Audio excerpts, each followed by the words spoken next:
This time of year, springtime in our area, brings about and brings out the beautiful birds.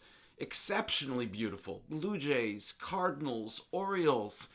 And I remember there was one time on Shabbos afternoon that we were sitting outside and someone said to me, "Wow, look at that beautiful bird." And I said, Where? I just couldn't see it.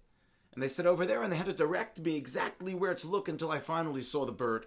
And I'm sure that this phenomenon is familiar to all of us.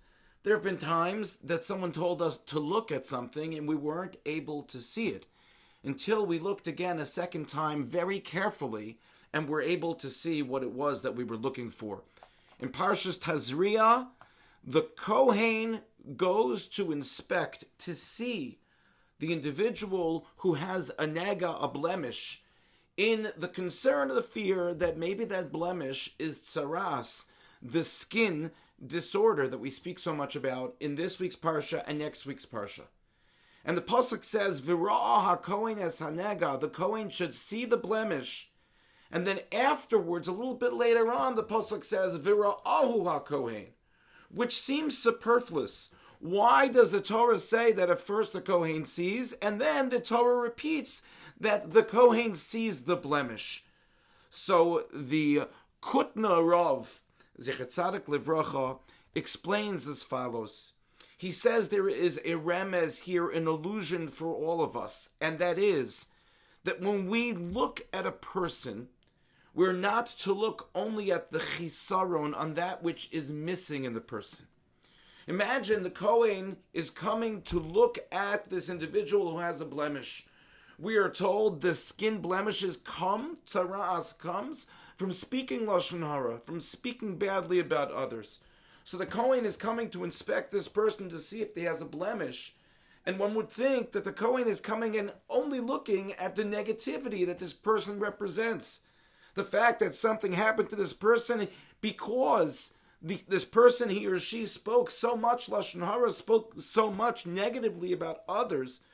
So you would think that the Kohen only looks at this person in a negative way. So rather, the Kutner Rav says that when the Kohen comes to look at the person, they're looking at the blemish, but they have to see the entirety of the person. Tzarich lir'oso kulo. We have to look at the whole person, not just that which is negative, but also the milos, the greatness of the person.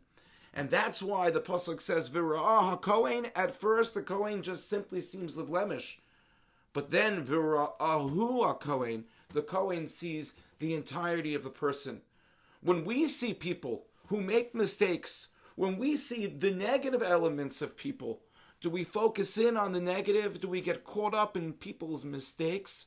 Or do we say that they're human, they made a mistake, but there's probably so much more good?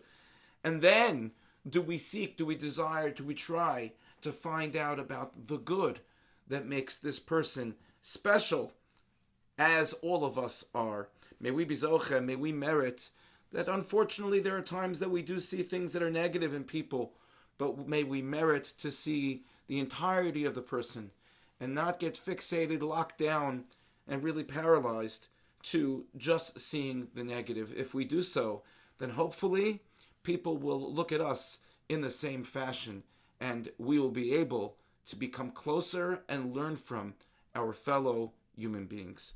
Thank you for listening, and have a good Shabbos.